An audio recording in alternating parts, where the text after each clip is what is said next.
On the afternoon of January 26, 1945, a 19-year-old lieutenant is climbing onto the deck of a burning American tank destroyer in a snowfield outside the French village of Holtzwihr.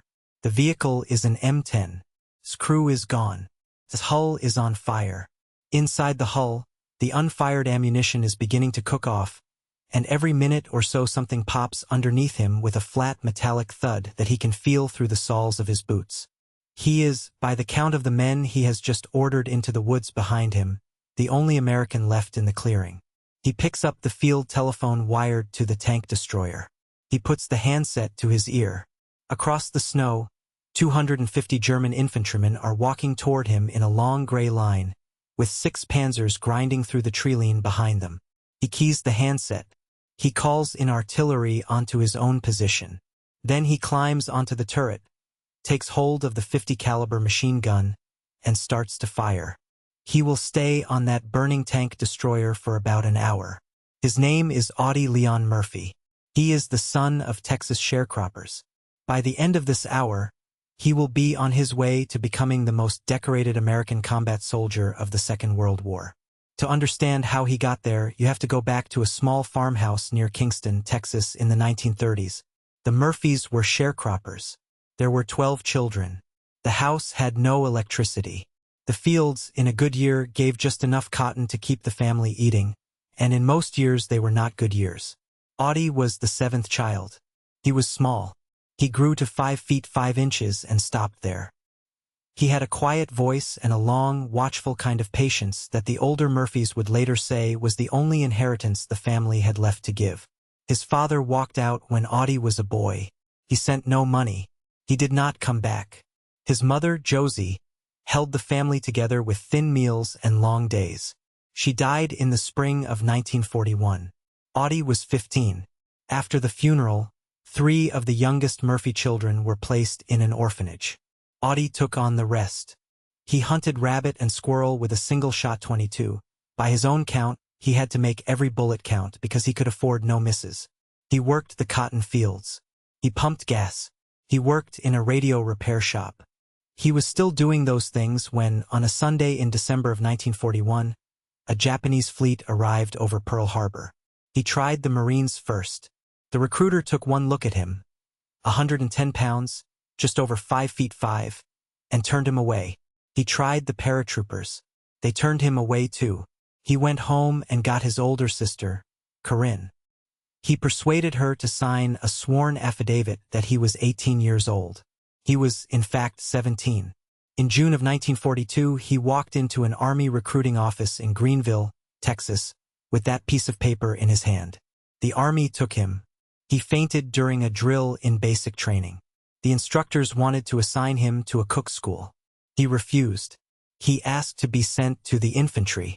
They gave him what he asked for, the way the Army does, without much faith. By the spring of 1943, he was on a troop ship bound for North Africa, attached to the 3rd Infantry Division. He had not yet turned 18. The 3rd Infantry Division would, by the end of the war, fight in more days of combat than almost any other American unit. Audie Murphy would fight in every one of those days. He landed at Sicily in July of 1943. He took his first hill there and his second and his third. He moved up to corporal. He learned that the small, quiet boy from Kingston had something almost no one else in his platoon had, a coldness in the moment of fire. His hands did not shake. His eyes did not close. He took aim and he hit what he aimed at. From Sicily the division crossed to Italy. He fought through the Volturno River crossings in the fall, wading chest-deep through cold water under German guns. He fought through the orchard country south of Cisterna in the new year of 1944, and then onto the beachhead at Anzio, where the German artillery turned every yard of open ground into a coin toss. He was wounded twice in Italy. Each time he came back. The men in his platoon began to notice that the small Texan no longer flinched at incoming fire, that he stood up when other men were lying down, and that the company commander had begun to send him forward whenever the situation was bad. By the time the division landed in southern France in August of 1944, Operation Dragoon, he was a staff sergeant. By the time they reached the Vosges Mountains in October, he was a 2nd lieutenant, given a battlefield commission because the officers above him kept dying. He had not yet turned 20. The winter of 1944 into 1945 caught the 3rd Infantry Division in the Colmar pocket, a stubborn German salient along the Rhine in eastern France. The fighting there was the fighting of cold. Men froze in their foxholes. Rifles seized.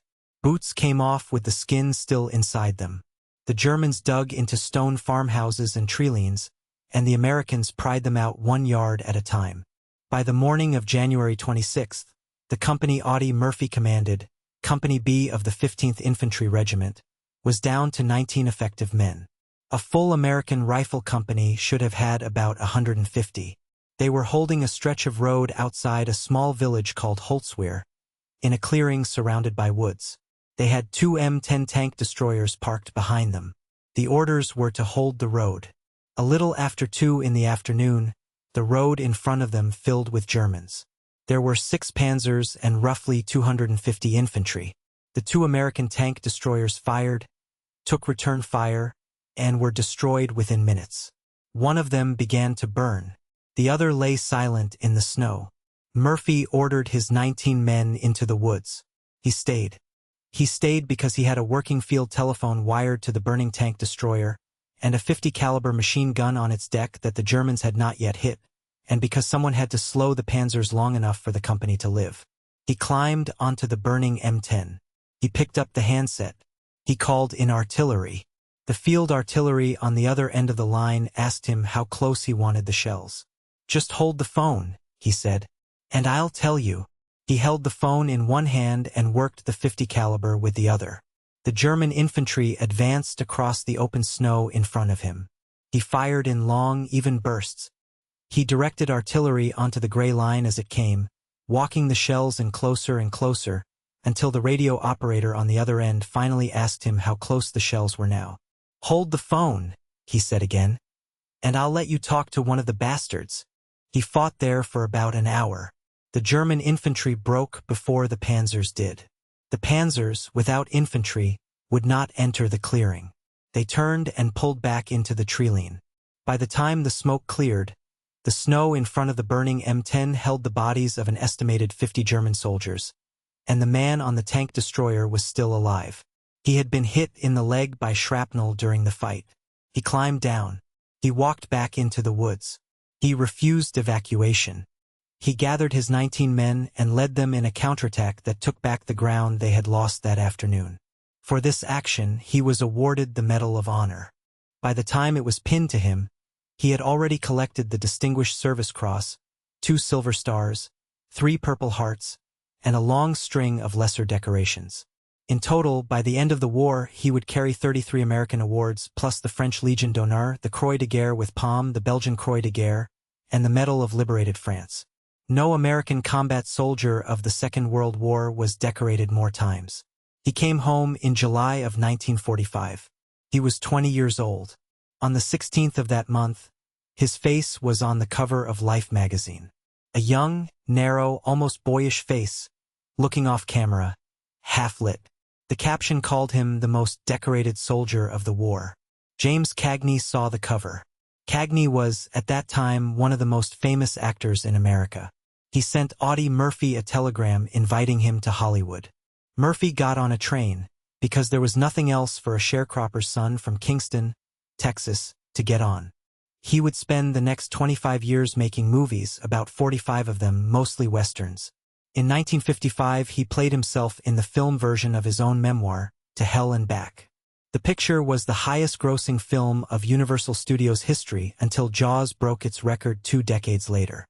The man on screen was steady, polite, a little shy. The man off screen was something else. He could not sleep. He had been able to sleep, more or less, through Sicily and Italy and the Anzio shelling.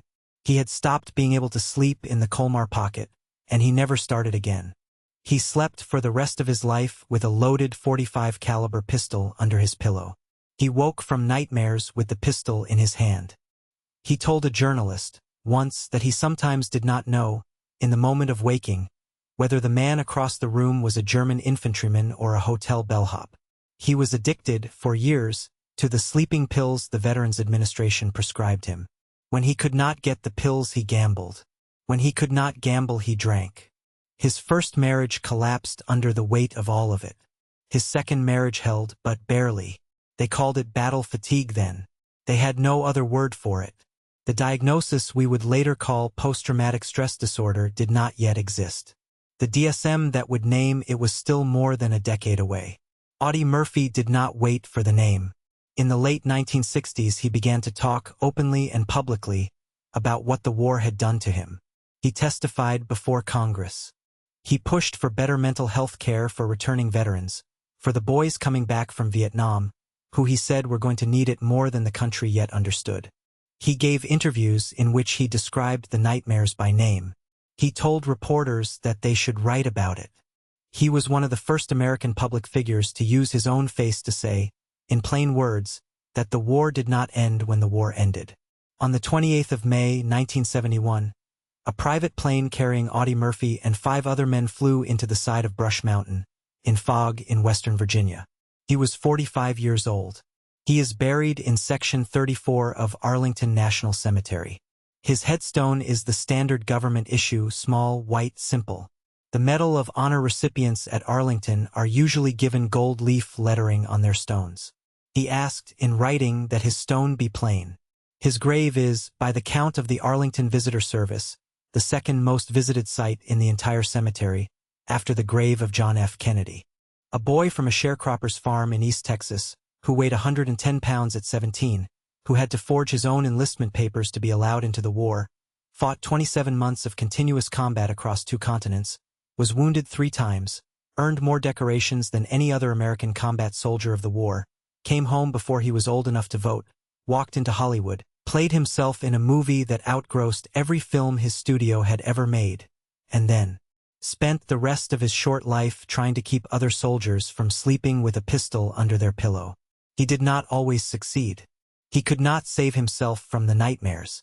He could not save his first marriage. He could not save the plane.